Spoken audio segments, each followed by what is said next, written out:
Ladies and gentlemen, this is your captain speaking.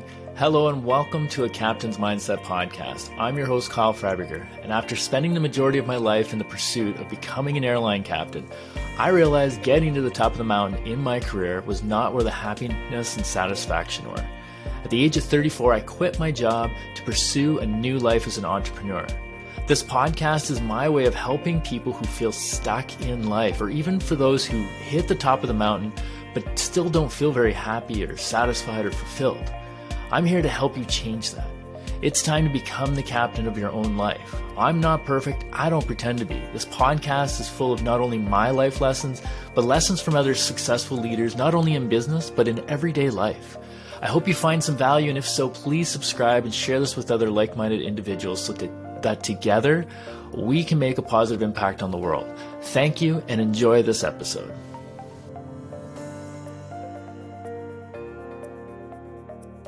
Hello, everybody, and welcome to another episode of a Captain's Mindset podcast. I'm your host, Kyle Freiberger, and joining me today is PGA Ontario champion, Mr.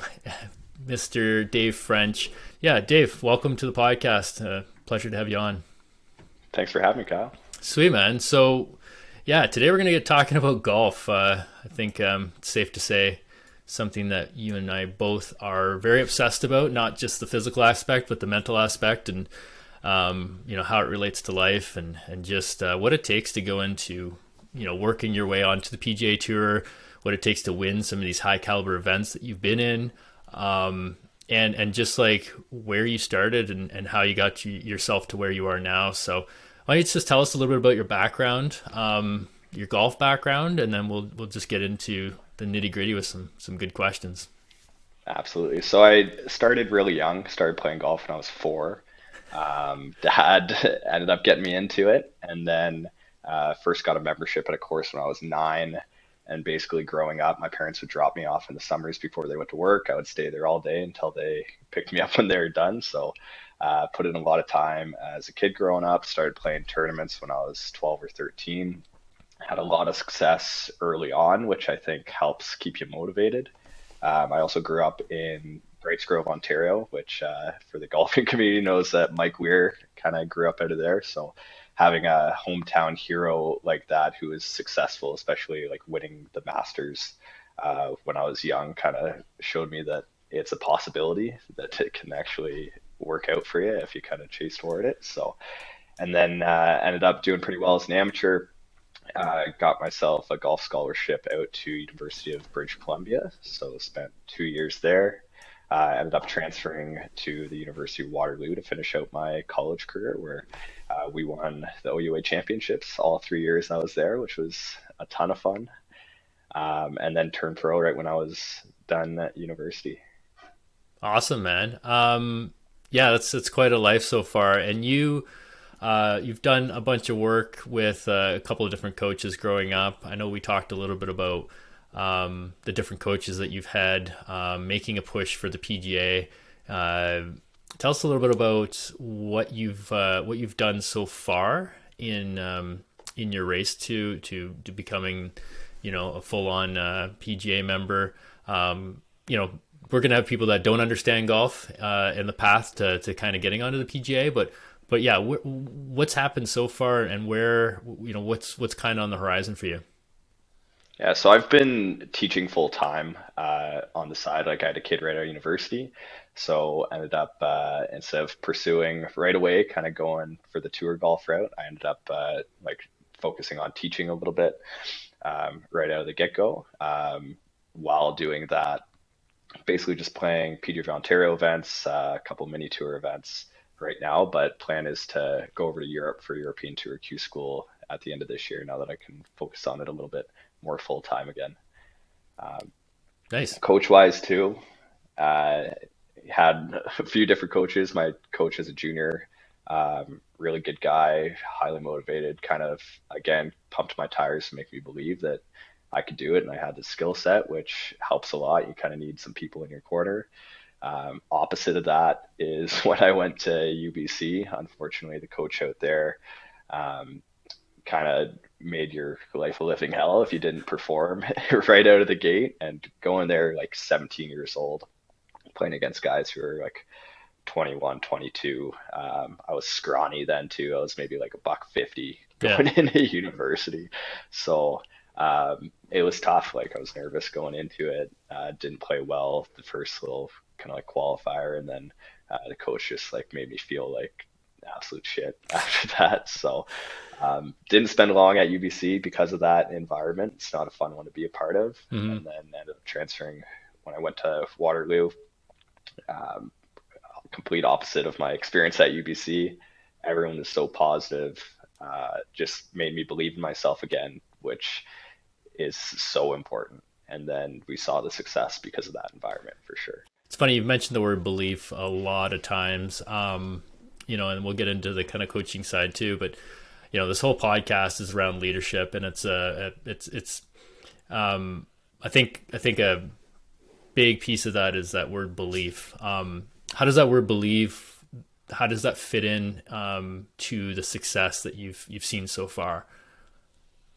I think like you can break it down to like long-term goals and think you're going to get there, but also in the moment stuff too. So whenever I'm got a club in my hand and I'm looking at that next shot, I always think that I'm going to hit a good one and believe it's going to go exactly kind of where I'm looking, rather than focus on what could go wrong and kind of get in that scared or timid mindset. And that helps tremendously. And Hmm. even long-term goals, same thing, just having that belief in yourself, the kind of confidence that you can achieve what you're looking to achieve in the sport is so important, because if you didn't think that there is light at the end of the tunnel and you're going to get there one day, then it's pretty hard to keep yourself motivated. Yeah, absolutely.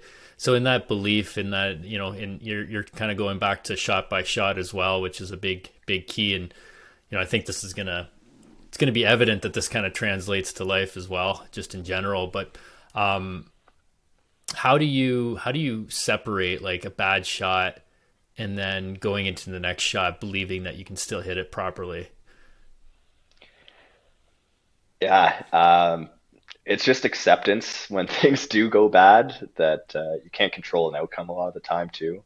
So going into it and like trusting your abilities, obviously I spend a lot of time practicing and working on that skill set to know that even if that one bad swing or bad result happens, you just got to tee it up and be like, that's the anomaly rather than what is supposed to happen. And then kind of return to like the mean, the average of what you would expect, which is a lot more good shots than Right. bad. So Yeah, it's a good way of looking at it too, and I think that translates into life as well, right? Like we all have bad days, right? But it's focusing on the belief that you're gonna have more good days than bad. And it's to me it's not, you said it, like you can't control the outcome, but you're going to increase the best chance of the best outcome if you choose to believe. That's only, it's like choose to believe or not to believe. I think there's only one that's going to give you a chance of the better outcome that you're looking for. I think that's so important, and that's got to be a fairly consistent thing with players on the tour and golf in general. How big of a difference do you think the mentality behind golf makes a difference in the game? oh, huge. Even just seeing like guys I compete against and mini tours and stuff like that, like on the range, their golf swings look like they should be making millions of dollars, and then they get out there, hit one bad shot, and then their mental game completely falls apart. Yeah. So it's huge. It separates the winners from the guys who are struggling to make money out there too. Um, and again, it's like that's why Tiger Woods, I think, is so good and keeps coming back after all of his injuries, because his mindset is the best in the game, Hmm. and he has that mentality that like he's going to go out there and win, and he can outthink people on the golf course because he doesn't let those bad shots bother him, like one shot to the next. Hmm. Yeah, you see like a a slight amount of emotion from a bad shot or something, and even from tour players in general. But you come back, 2 minutes later, they're going on to the next shot, and they look like they're dialed in again. It's like they're Mhm. laser focused, and they're not even thinking about that last shot. And I know one thing that really sticks out, because you're my golf instructor as well. you, I think we were talking a lot about pre-shot routine, and it's something that I was never disciplined with until you kind of talked me through the idea that it's a good way to disconnect yourself from that last shot as well, and bring consistency.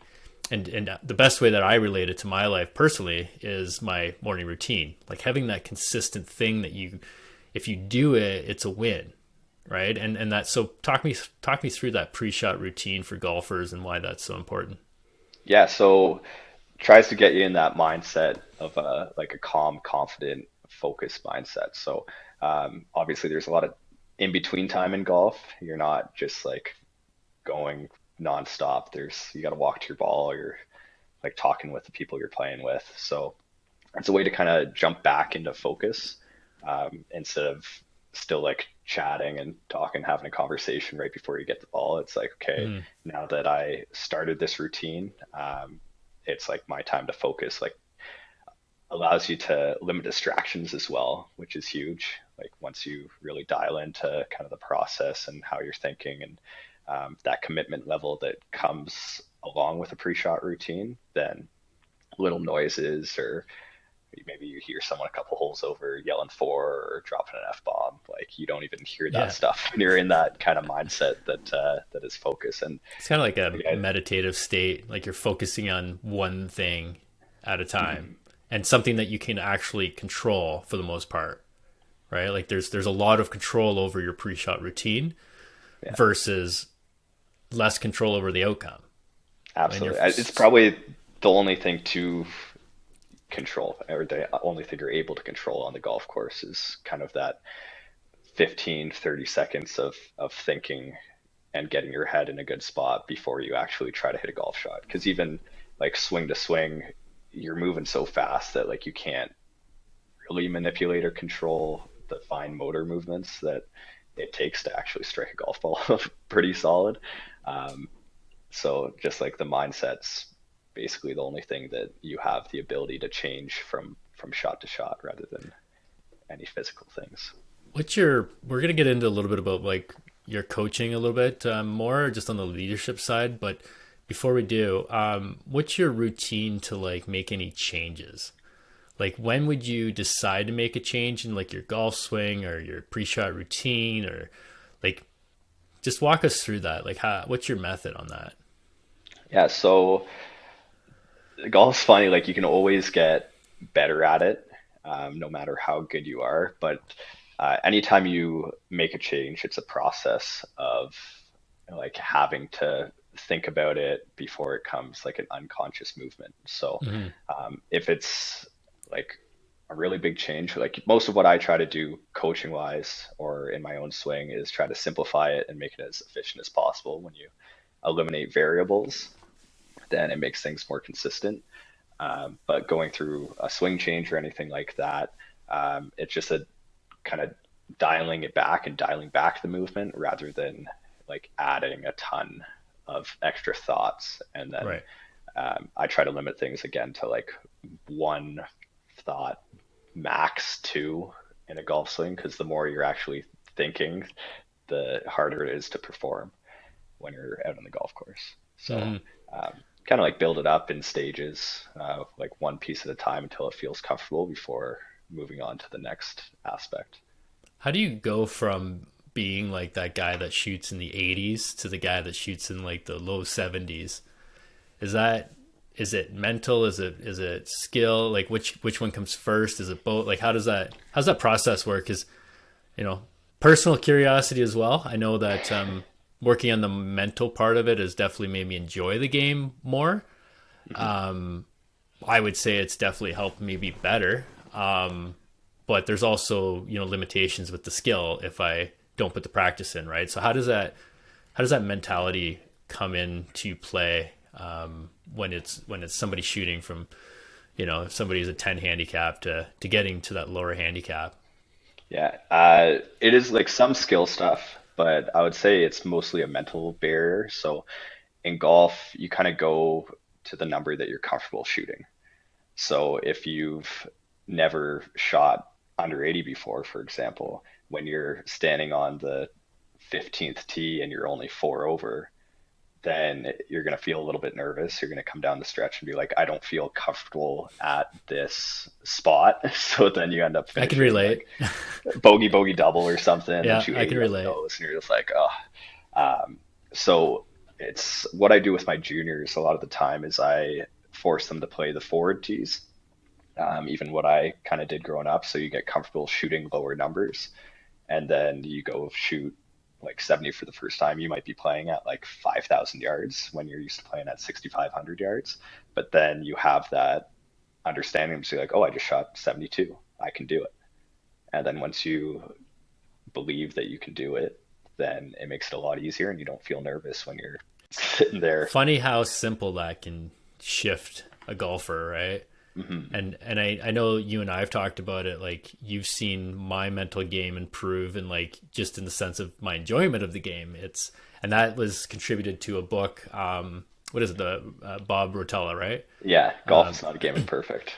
Yeah. So anybody listening that's actually a golf enthusiast and wants to work on their game, it was handed to me by another golf instructor like 4 or 5 years ago, and because yeah, like I was getting frustrated. Like I genuinely love just the curiosity of trying to be better at things. I'm less competitive than I used to be, and I'm like learning how to balance that competitive side with the enjoyment side. And that book really helped me focus on a few different things. And the one thing that stood out, and I know you and I've talked a little bit about this, but it's the idea of like where you're actually focusing your attention when it comes to, like, let's say you're inside 100 yards and you're looking at the green.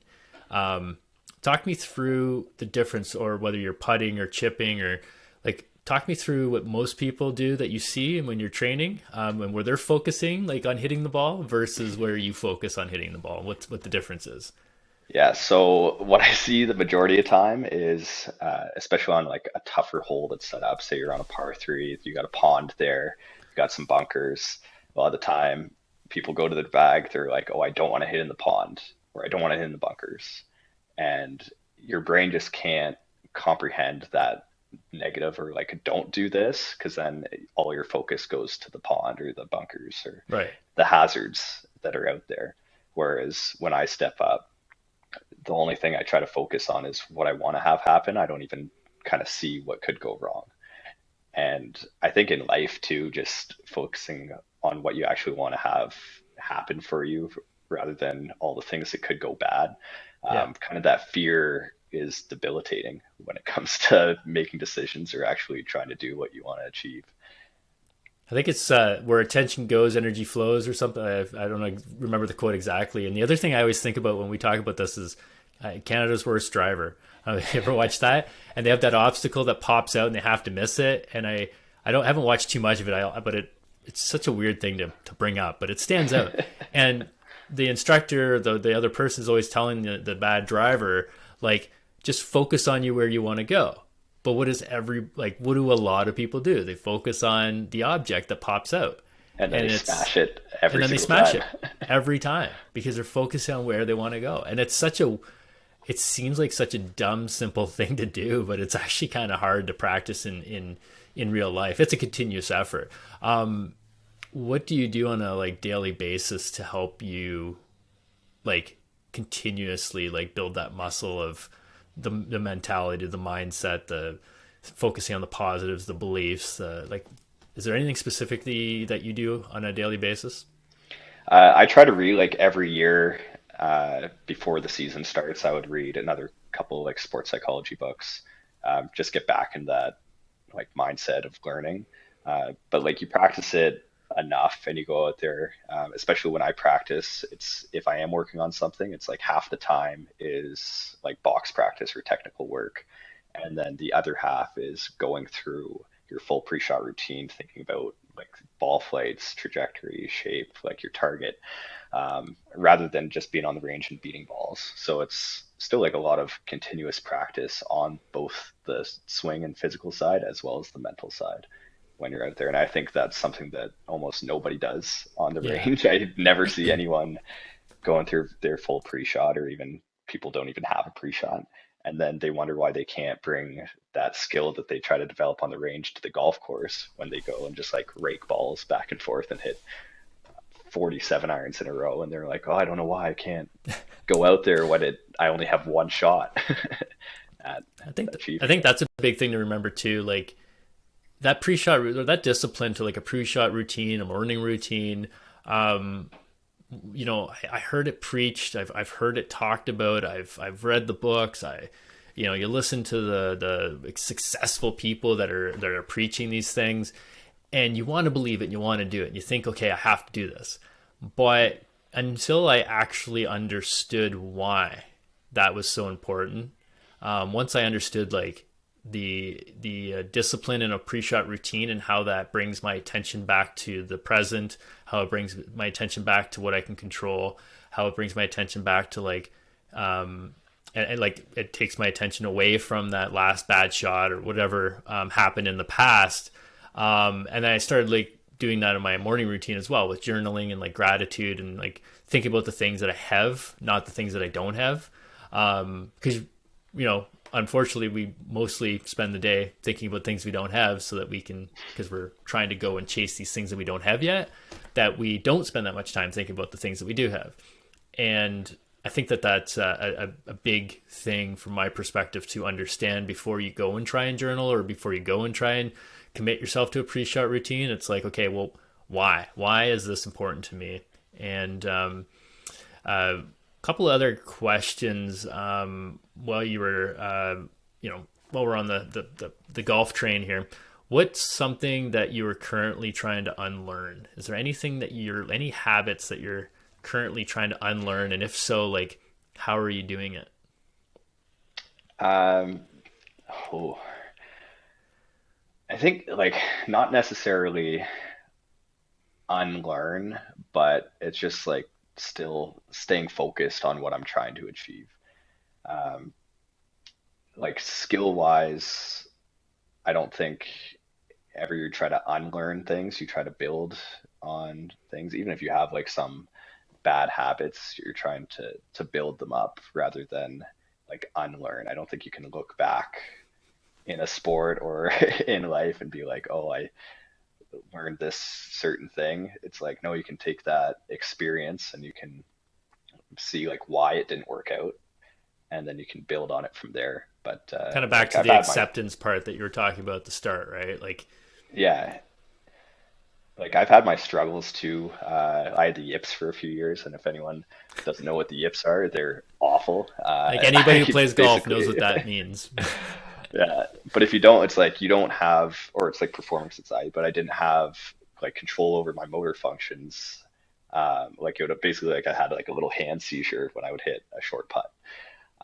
And like I know why now, why that happened, and it took a lot of work on the psychology of things. But it was back into that like fear state, be like, oh, I should like I have to make this 3 footer because like statistically you should. And then I put so much pressure on it, and then I just got to be like, oh, what if I miss? And then like that fear was like so debilitating. How I did couldn't you how even. did you work through that? So read a ton of sports psychology stuff. The biggest thing is falling in love with the process and not the result. So especially when it comes to putting, like getting really detailed in your pre-shot, even down to like how you breathe, and just being like, if I can do what I can control every single time, then whether the putt goes in or doesn't go in, then I did everything in my control.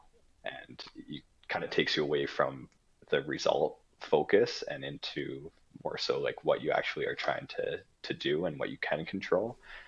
And if you stay disciplined in that, then the result at the end of the day doesn't even matter Yeah, because you can't it's just the best can't result control it. possible based upon maximizing what you can control, right? Okay, that Exactly. leads me into what's your definition of success when it comes to golf? Yeah, so as I've talked to you before about goal setting, I set a ton of goals, write them down every year. Have kind of like long-term goals, like of course playing on the PGA Tour one day, and then season goals. Um, and I always set them a little bit out of reach, but success for me is just the pursuit of kind of trying to achieve them. I think if I go in, day out, working my hardest to actually achieve those goals that I set for myself, then I chalk that up as a success. And sometimes it works out in terms of the actual results, but other times it doesn't. And that's, again, like I can't control the results. I can't control if the guy beside me goes out there and shoots 63 and I only shoot 66. Yeah. Like you're not going to win, but um, and like again, you're doing your best and you're focusing on the process, still trying to get better um, every day. So, and then if I don't do that and just kind of like don't practice, then I know it's on me. And if I don't get the results, I didn't earn them. Right. Um, Yeah. It's like it's kind of funny how often I ask that question, um, for somebody who feels like fulfilled and happy throughout their journey. And you kind of keep relating to the idea of focusing on the process, not the outcome.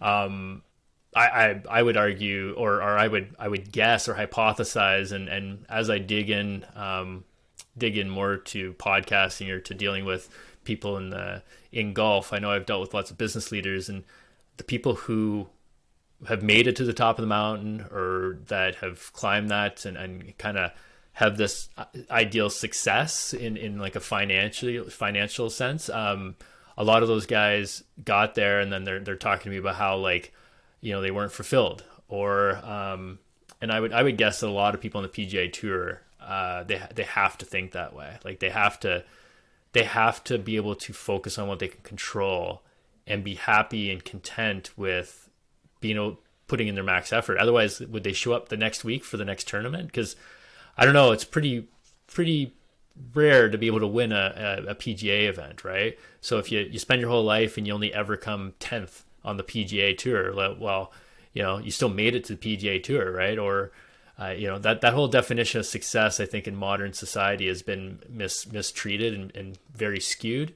And I think that your definition really coincides with a lot of what I've seen is a better way of wording our definition of success. Because if success is now attached to what you can control, saying, okay, I'll be successful every day if I put in my effort and attitude, and that effort and attitude is based upon what I think it should be. So if I get to the end of the day and I'm like, look back, and maybe today was a rest day, maybe today I'm supposed to just be content and not do much, or maybe today I need to put more effort in because I'm focused and I have it's the right circumstances. But I think that at the end of the day, you are the one that gets to decide whether you're successful with that day, and you ultimately now have the control of putting in more effort or not. And it's a very interesting concept, man. And I know we can keep going down that rabbit hole. Let's go back to some of your coaches, and I think some of the spaces that you provided. And so talk me through, you said you had a really good coach when you were young. You went to UBC, you had a coach that wasn't so good. You came back to Waterloo, had a better coach again. Now you're a coach yourself. What is the atmosphere of that good coach, the bad coach, and then what sort of atmosphere do you try and create for your clients? Good coach, I think just makes you feel good about yourself. Like you want to go, you get the feedback when you need it, but at the end of the day, they're not gonna like destroy your self-esteem, Right. which, like, I think like everyone understands when they don't do a good job or when they mess up, and you don't need to hear it Yeah. from another mouth because like you see it in front of you. It's like, okay, I already feel like crap about Everybody knows it not was a bad playing shot. well. Yeah. It's like you don't need to be like, oh, like you still suck or Yeah. Yeah. whatever. It's like, and then you just lose your confidence altogether and start playing even worse. But if you have someone who builds you up and keeps you up there and just keeps pumping your tires, then you're going to find a lot more success Hmm. that way. And like my coach growing up was like that. He was funny. Like he saw me. Obviously, I wasn't as good as I am now when I was 14 or growing up, but just always had that belief and like kept letting me know that I'm doing a good job. And even things like I won a provincial event as a junior, and I didn't know it was like such a big deal at the time, and he kind of forced me to celebrate it as it was a big deal. Um, and stuff like that, just like celebrating the little achievements along the road too helps. So like even my own coaching, like little milestones that people get, like maybe they hit their 7 iron that extra 5 yards longer than they ever did before, or it's like a little bit straighter, and like celebrating those little victories along the road helps people continue to believe in themselves and see that progress and understand that they're like doing things well. Hmm. Because like golf, there's always things that you want to change or could change, but even working through that, it's not the easiest thing if you're going through a swing change or just changing how you think about things. But like keeping their mentality positive and basically like letting them know that they're doing a good job every once in a while, and Yeah. it goes such a long way. If a if somebody is like uh making mistakes, or if you need to give constructive feedback, or if like how do you, I think a lot of people misunderstand this idea of like believing all the time or having this positive attitude all the time. They think that, you have to buckle down and you have to do the work and you have to be serious and you have to be disciplined and you have to, it's almost like there's this negative thing that has to happen in order to like motivate you to make the change. How do you deal with that with your clients? Like how does that positive belief atmosphere help them to improve specifically? Yeah. I think it's just getting them to buy into the idea and getting them to understand why we're doing certain things. Like I would never go tell anyone either like a mentality or a swing change, like technical stuff, without letting them know like why and how it would benefit them. Hmm. So, and I think getting people to buy in helps a ton in especially my coaching. Um, and even if like I've had other people in the past, like I as a junior went down to Florida for this little golf camp that I got invited to because I won one of these events. And first thing he did was like he tried to change my takeaway and didn't tell me why. Because like I did something a little bit different. Like he was a big like hinge and hold guy, like a little bit more old school in terms of his thought process behind the golf swing, and I was more of a like minimalist takeaway, like, and then I would create my lag or my kind of angle at the top in transition, and he was trying to get me to do the other thing, but I didn't get an explanation on why, and I didn't buy into his idea because I was like, I don't think this is going to help me. It just doesn't Yeah. feel comfortable. So That's awesome. And that kind of relates back to me talking about like buying into the pre-shot routine or the gratitude journaling in the morning, like until I understood why. And I think that's this super, super, super important thing. You can't just, it's like the difference between knowledge and wisdom, right? Like you can read a book all you want.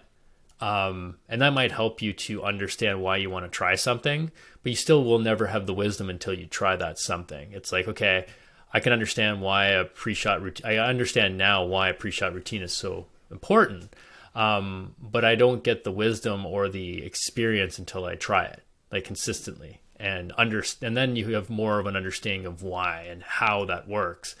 And I think that's a super important thing just in life in general for people that are listening. It's don't do things that you don't if you don't have a strong why behind it, maybe focus on that. If you have a hard time waking up in the morning, if you have a hard time sticking to a morning routine, if you have a hard time sticking to that pre-shot routine in your golf game, if like, start asking yourself like, why do I want to stick to that? Why do I want to get up and do a morning routine? Why do I want to meditate? What do I like, whatever that is? Why do I want to read that book?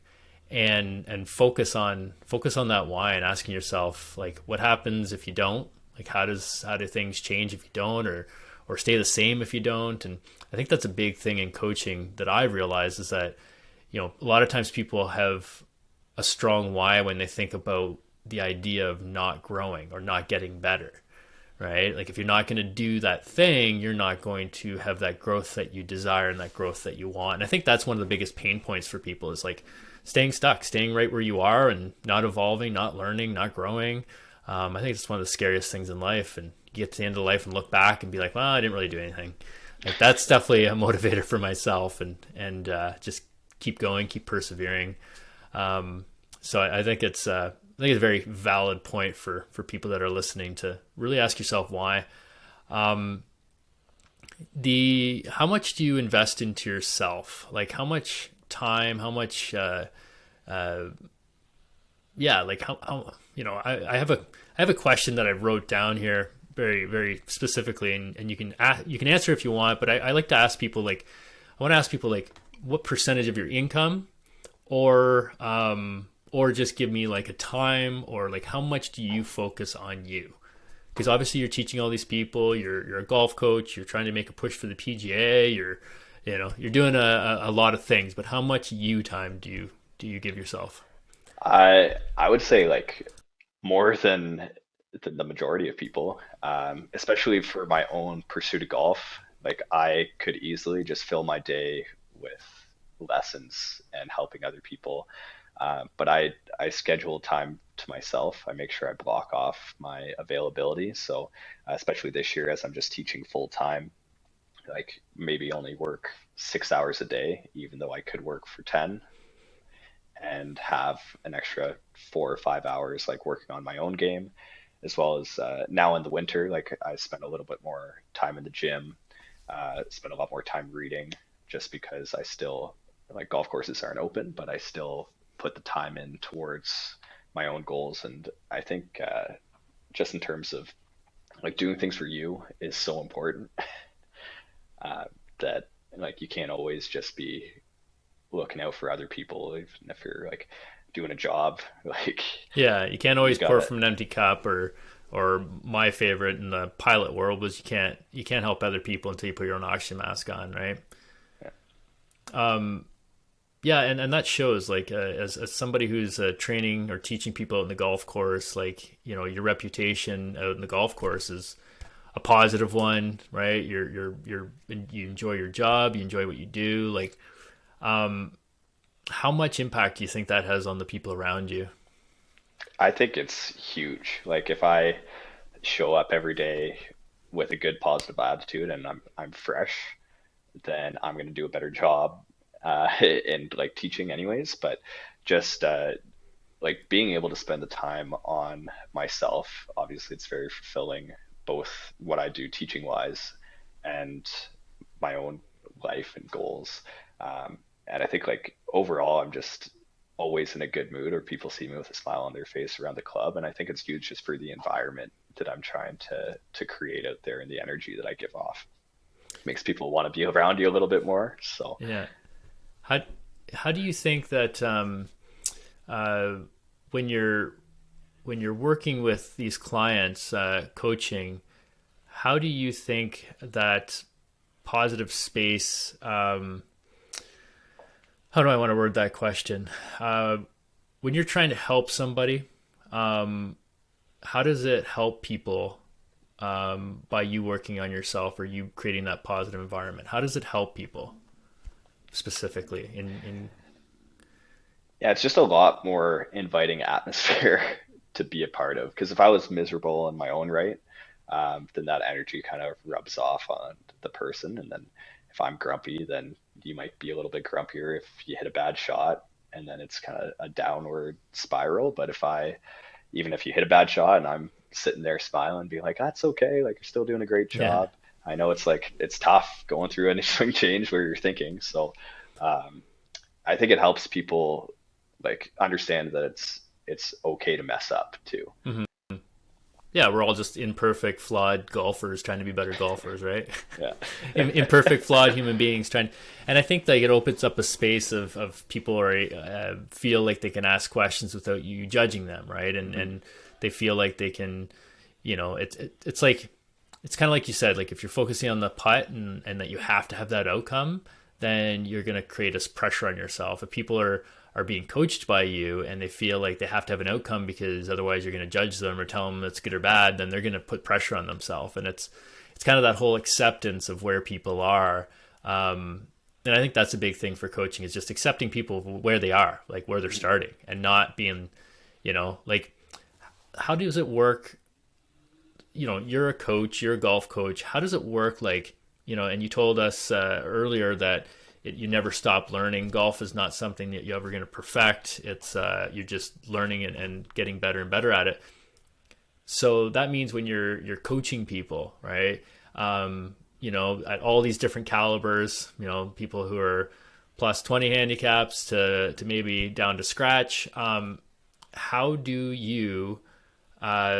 are you able to coach people at different calibers, and how does like you working on yourself transpose into coaching people? Like, as I'm trying to get clarity in this question I'm asking, but as you get better as a golfer, like at what point can you start coaching somebody?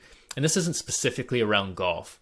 The point of this question is specifically around helping somebody. At what point do you think you could start helping somebody? Like, how much do you have to know about something? How much do you have to practice something? I think like you have to have a general understanding and practice, but you get a lot better at coaching or what you do in general just by doing it. So like when I started coaching, I probably started to teach when I was like 16-ish, just like helping buddies. And I guarantee you that when I started back then, even though I was still a really good player at 16, 17, like I was plus handicap and stuff, um, like you don't give the best lessons still. Yeah.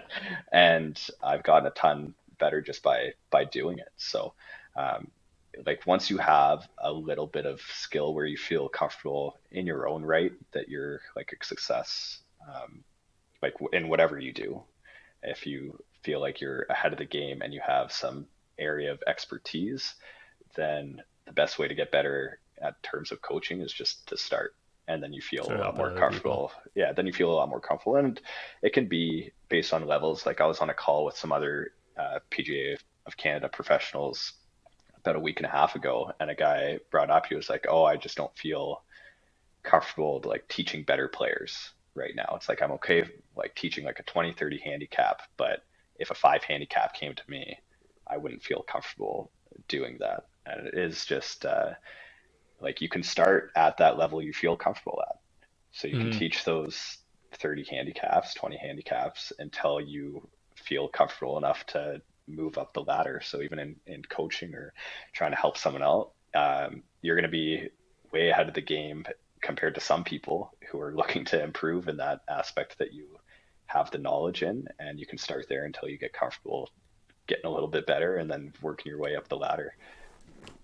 Yeah, it's kind of a funny loop, right? Like when I got into coaching, a big thing that stuck out was like, if you're good at anything, like if you think that anything that any of your experience will benefit somebody else, then you owe it to yourself to help those other people. And you think, okay, well, like at what point do you start helping other people? And I think the biggest thing, and let me know if you agree, or if this kind of relates to golf instructing as well. But with every person, their swing is unique to them. It's not you fixing their swing based upon your swing. It's you helping them to improve upon their swing based upon where they are. So it's a little bit less pressure on you having to like fix these people. Does that make sense? Like it's, for me, I really find that it's in coaching, if you think you're going to go into a coaching call, or if you're going to go into teaching somebody something and you think that it has to be perfect, you're not going to be listening to them and where they are and what they think and how they think about it. And what I realize is the more I listen to other people and them sharing their perspective on something, the better I understand where they are. And until I understand where they're starting, I'll never understand how to help them. And then it's like, so it's a lot of questions. And does that kind of relate to people in their golf swings? You ask a lot of questions to figure out where they are, or like watch them swing and Hmm. then work from there. Absolutely, especially when it comes to body limitations is huge. Like yeah, everyone probably wants to have a swing like Adam Scott that like looks picture perfect, but not everyone can do that based on their body. If you have a bad back or Hmm. like everyone's kind of natural arm hang is different. Some people have really like internally rotated forearms. Some people have really externally rotated forearms based on their posture and things. So Hmm. I can't just say like this is the perfect grip where you have to be like neutral in everything you do, because that's not going to be perfect for everyone either. So I have to kind of look a lot more into that, just to be able to kind of lead them into a direction that allows their natural ability to actually shine. Right. And then that's the whole idea where you end up learning as well, because now you're dealing with somebody who has different problems or different challenges that maybe you don't have, Mm-hmm. and then helping them work through those challenges and learn those lessons helps you to help more people, because Mm-hmm. you're going to have other people with similar challenges to that person, and that's kind of the cycle of life. And that was kind of, you know, my imperfect question I was trying to ask earlier. That was the point of it. It's like anybody who is out there listening, and you're trying to get into the personal development space, or you want to help people, or you feel stuck yourself and you're like, well, I'm not going to help people until I get unstuck myself. It's actually a mixed process. You can get unstuck by helping other people, and you'll realize that focusing on helping other people without thinking that you have to fix other people, you'll realize that you'll figure out what you know and don't know, and then you'll be motivated. You'll be more like, I am so much more motivated. I read so much more, listen to so many more podcasts. Like, I do so much more work on personal development, leadership, ever since I got into coaching. And it's so addicting, because there's always things that I don't know. And every single conversation, even on this podcast, I'm not sitting here thinking that my answer is the answer that has to come out of your mouth, because it's just shared, it's different perspectives. But at the end of the day, there's common skills, there's common ideas that do work better than the other ones. But I think overall, just sharing personal development, the mindset stuff or the leadership stuff from a different perspective, especially in golf, I think it could resonate differently with other listeners out there who like golf, or even people that don't like golf. Golf is very, very, very similar to life, and I think that if you do golf and you want to improve your game, we talked a lot about Bob Rotella's book, Golf is Not a Game of Perfect. I'd start there. Dave, how can people reach you, just to wrap this up? Yeah, you can kind of send me an email, follow me on social media on Instagram. Email would be davidfrenchgolf@gmail.com. And then if you search my name, David French, you can find both my personal and golf Instagram accounts. So you can always reach me there as well. Do you do online lessons, or you're located in Guelph, right? Ontario? Located in Guelph, most of the time I would do like in person, but happy to, if you want to send me a video, I'll do it for free. I don't really care about the little bit of money that would come along with online, but happy to help in any way if you have any questions. Yeah, that's what it's all about. Awesome. I'll throw that in the show notes. Yeah, we'll wrap this up. Just a fun question I ask people. If you could have a superpower, what could it be? Anything. I think teleportation. I think that'd be Yeah? sweet. Yeah, Why? just getting to places that I want to go. Like I want to be able to travel a little bit more too, and being stuck on an airplane for 12 hours doesn't sound quite as fun as just zipping over at a snap of a fingers to Australia or something. So It's funny. Be yeah, able to experience more, absolutely. right? Awesome, man. Well, again, pleasure coming on here. It's kind of funny. We start talking about golf, and then this, I think, is like my longest podcast episode. But hopefully people find some value. And until next week, everybody that's listening, I appreciate you. And leave us a review. Share this with anybody else that loves golf in your life, and add some value to somebody's day. And we'll talk to you next time on a Captain's Mindset podcast. Thanks. Thank you. Thanks for watching another episode. If you found value at all in this episode, please do me two very important things. Please, number one, give us a review on Spotify or Apple Podcast. And number two, please share this on your social media or with somebody that you think would find value in it. These two things are super important for the growth of this podcast and helping us maximize our reach and the impact that we have on the world. Together, we can make a difference. Thank you, and we'll see you next week.